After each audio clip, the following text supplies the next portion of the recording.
I suspect we have all found ourselves at one time or another praying fervently in the time of need, praying with all our heart, longing and waiting.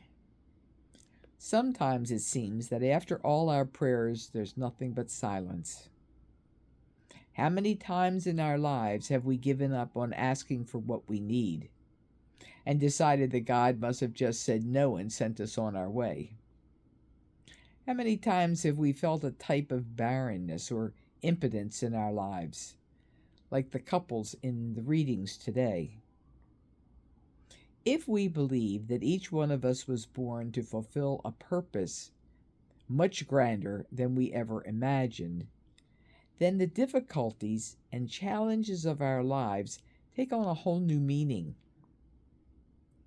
Although I personally believe that there is nothing impossible for God to do, I too, like Zechariah, have had moments when I've questioned God's promise. Even though most of our parents weren't visited by an angel to announce our births in a dramatic way, we all share the story of Samson and John the Baptist. Yes, our parents waited for us. We were born, and then we went out into the world to fulfill our purpose, our holy purpose. Let's imagine for a second that the moment we were born, God said to us, "You, child of mine, you who have my spirit, no matter what name you are given from this day on, you will be set aside for a holy purpose. You all and all you create in your life will also have a holy purpose. Now let go, trust me, and let me guide your path." If we believed in some way that God whispered this into our ears when we were born and before we were born, would it be easier to wait in the silence? To wait for years and years for a prayer to be answered? Would it be easier to be hopeful and content? Would it be easier to believe that our time is not God's time and it's never too late for a prayer to be answered if it aligns with our holy purpose and if it is for the greater glory of God? Yesterday, I was very busy, and I arrived for an appointment and sat waiting in the lobby. I would like to say that I was waiting patiently, but that would be a lie.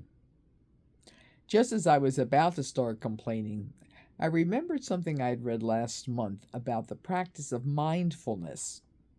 So I decided to focus on something random in the present moment and think of nothing in particular. I focused on a door that was slightly open, not by much, just by a few inches, but enough for me to see that it was dark in that room. I stared at the door for a while, and then I began to feel a sense of anticipation. That didn't make any sense at the time because I knew the room was dark, so there couldn't be anyone on the other side. What could I have been expecting to come out of that room? The more I stared, the more I had the feeling that the slightly open door would swing open and someone would say something exciting, or someone would jump out and say, "Surprise, here are gifts for everyone." I know it sounds ridiculous, but I was actually starting to feel eager, as if I knew for a fact that something good was coming through that slightly open door. It was a kind of random experience until I realized that it was not random. It was an Advent experience. Yes, we all have Advent experiences each day. Sometimes we notice, and other times, as I often do, we miss the opportunity to experience it fully.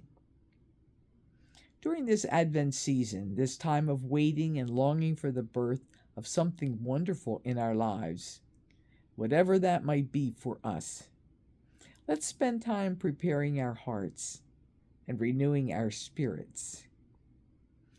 It is in our longing and waiting that we encounter God.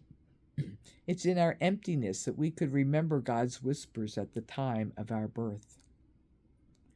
This Advent, whether we are grieving the loss of a friend, a spouse, a child, a parent, a pet, or if we've been feeling that nothing has come from our efforts, or if an illness has slowly stolen our joy, our energy, and left us shackled in despair, let's go and let God surprise us. Remember, we have a holy purpose, so we can spend Advent just breathing in the silence while we await the birth of the good news. Amen.